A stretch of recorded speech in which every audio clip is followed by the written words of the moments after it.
Les échanges entre la Russie et la Chine relèvent de relations bilatérales normales. Vous avez laissé entendre que la Chine pourrait cesser d'acheter du gaz russe. Admettons que cela se produise. Quel autre pays pourrait fournir à la Chine une quantité équivalente de gaz? C'est tout simplement impossible. Et par ailleurs, cela serait dangereux, car certains États ont tendance à politiser les questions économiques et commerciales dans le but d'exercer des pressions sur la Chine. Nous ne pouvons pas accepter cela, car nous avons des responsabilités envers notre peuple.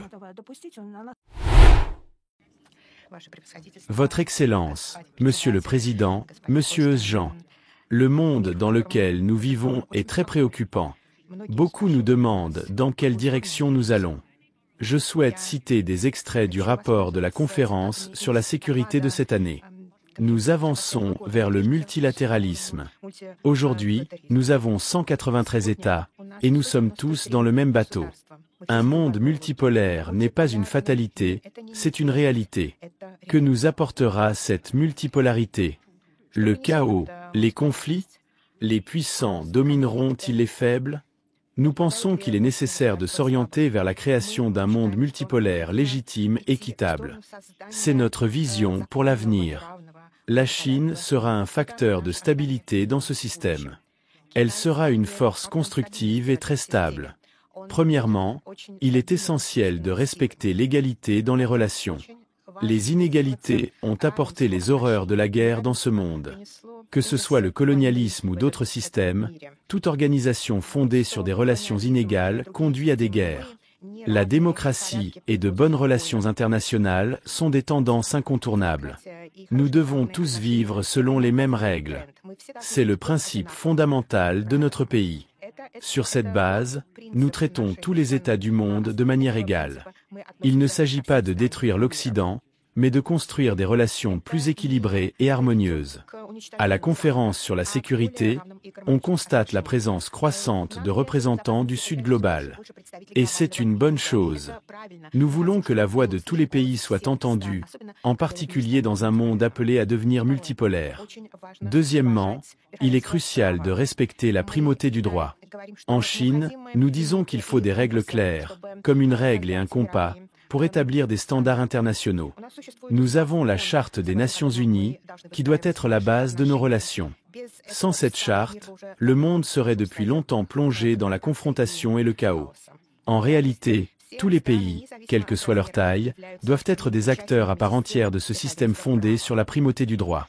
Sans normes ni standards, il pourrait arriver que celui qui est aujourd'hui assis à la table se retrouve demain servi comme plat. Nous devons rester fidèles à nos engagements et respecter la primauté du droit. C'est pour nous un principe directeur dans nos relations internationales. Sur cette base, nous établissons notre coopération avec d'autres organisations internationales. Et nous ne choisissons pas seulement celles où nous avons un avantage. Nous ne devons pas appliquer de doubles standards en matière de respect du droit international. Il est impératif de respecter l'intangibilité des frontières et l'intégrité territoriale des États. Face à des problèmes croissants, nous devons agir ensemble. Si nous nous comportons de manière égoïste, nous serons les perdants de cette lutte. Nous avons construit une architecture fragile du droit international, et nous devons la protéger, car nous en aurons besoin à l'avenir. Nous devons en renforcer les fondations. Nous devons assumer la responsabilité de la gestion des processus internationaux, et ne pas rechercher nos seuls intérêts égoïstes. Sur cette base, nous restons attachés au multilatéralisme dans nos relations et participons activement aux consultations multilatérales. Nous avons reconnu la Charte des Nations Unies et contribuons activement à l'élaboration de son budget. Nous avons signé divers accords pour la protection du climat et de l'environnement. Nous faisons beaucoup dans le cadre de l'initiative pour la civilisation mondiale, de l'initiative mondiale pour la sécurité et d'autres projets similaires. Il est crucial de maintenir une attitude d'ouverture et de rechercher des bénéfices mutuels. Un monde multipolaire doit être un monde dans lequel tous les pays se développent ensemble, sans droit de douane ni protectionnisme. Le découplage nous prive d'opportunités essentielles, et l'érection de ces barrières impose à tous des restrictions inutiles. Un monde multipolaire ordonné doit s'accompagner de la création d'un ordre économique mutuellement bénéfique. C'est pourquoi la Chine offre des opportunités de développement à tous les pays. La croissance de l'économie chinoise a été de 5% l'an dernier. L'économie chinoise est un moteur important de l'économie mondiale. La croissance de la Chine profite à tous, notamment dans le cadre de la coopération liée à l'initiative, la ceinture et la route. Cela renforce non seulement notre économie, mais aussi celle des autres pays. Chers amis, pour la Chine, l'Europe représente un pôle essentiel dans un monde multipolaire. Les Européens sont des partenaires et non des concurrents. Je tiens à saisir cette occasion pour vous assurer que la Chine continuera à développer une coopération mutuellement bénéfique avec l'Europe, dans l'intérêt de la paix, de la prospérité et du développement. Merci de votre attention.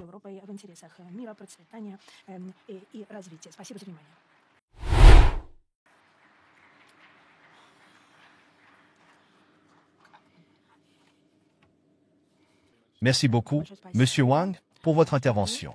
Merci également d'avoir respecté les 10 minutes qui vous étaient allouées. Vous avez évoqué la question de l'ordre international.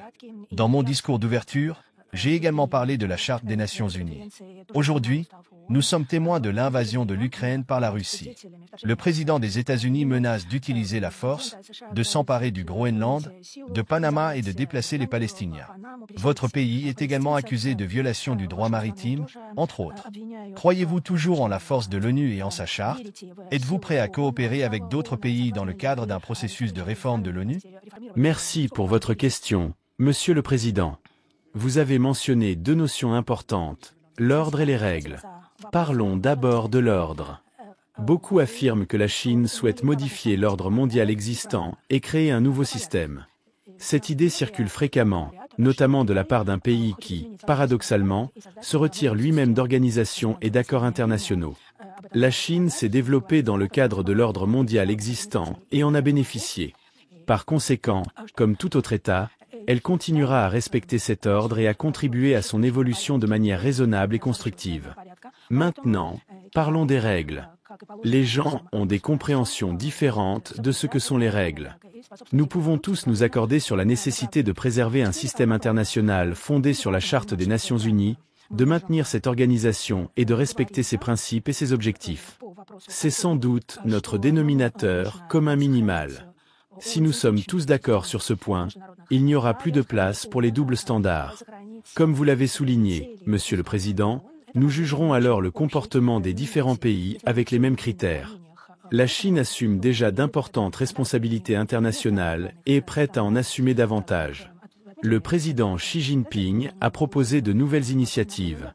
L'initiative mondiale pour le développement, l'initiative mondiale pour la sécurité, l'initiative mondiale pour la civilisation. Ces initiatives visent à aider la communauté internationale à unir ses efforts afin de combler le déficit croissant en matière de gouvernance et de développement. Le président Xi Jinping a également exposé sa vision de la formation d'une communauté de destin partagé pour l'humanité. Cette vision, nous l'espérons, sera soutenue par la majorité des pays, malgré les désaccords existants, les différences idéologiques et culturelles. L'objectif est que nous fassions tous preuve de solidarité pour protéger notre maison commune, notre planète Terre, afin de rendre ce monde meilleur, un monde dans lequel nous vivons tous ensemble. Cela reflète non seulement la vision internationale du Parti communiste chinois, mais aussi les traditions de la culture chinoise, fondées sur la recherche du bien commun et de la prospérité partagée. Cette position est de plus en plus reconnue et saluée par la communauté internationale, et nous continuerons à déployer tous les efforts nécessaires pour concrétiser cette vision.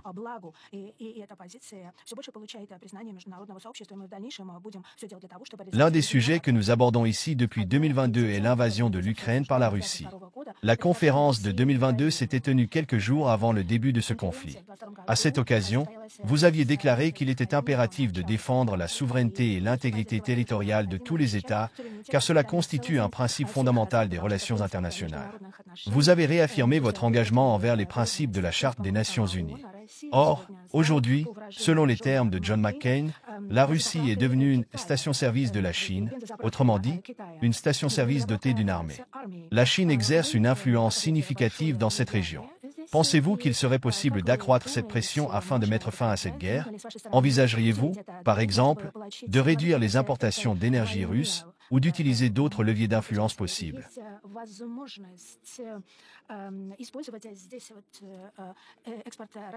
La Chine et la Russie sont des voisins, partageant une longue frontière commune. Dans le passé, nos relations ont connu des périodes difficiles, mais nous avons tiré les enseignements de cette expérience.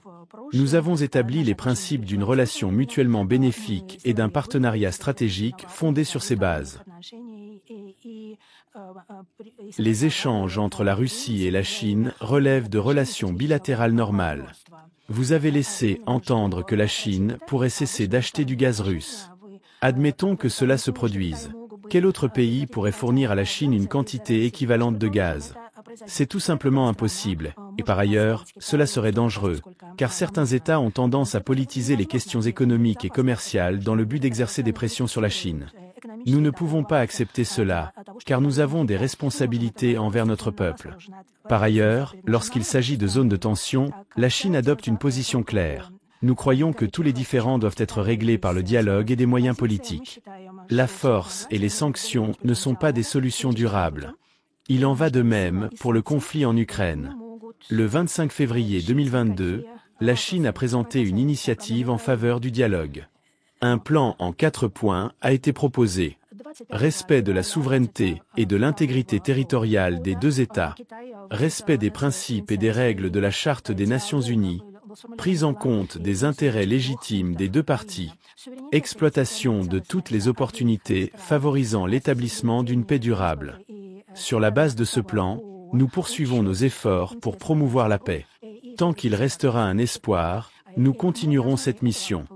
Nous avons envoyé nos représentants spéciaux dans différents pays, notamment au Brésil et dans les États du Sud global. Ensemble, avec ces pays, nous avons formé un groupe d'amis de la paix. Aujourd'hui, nous pouvons dire que la position de la Chine est rationnelle, fondée sur des bases solides, pratiquement réalisables. Elle reflète un consensus au sein de la communauté internationale. Tous les conflits, tôt ou tard, se terminent par des négociations. Ces négociations doivent être justes et équitables, et la Chine accueille favorablement toutes les initiatives visant à rétablir la paix, y compris celles récemment avancées par les États-Unis pour parvenir à un accord avec la Russie.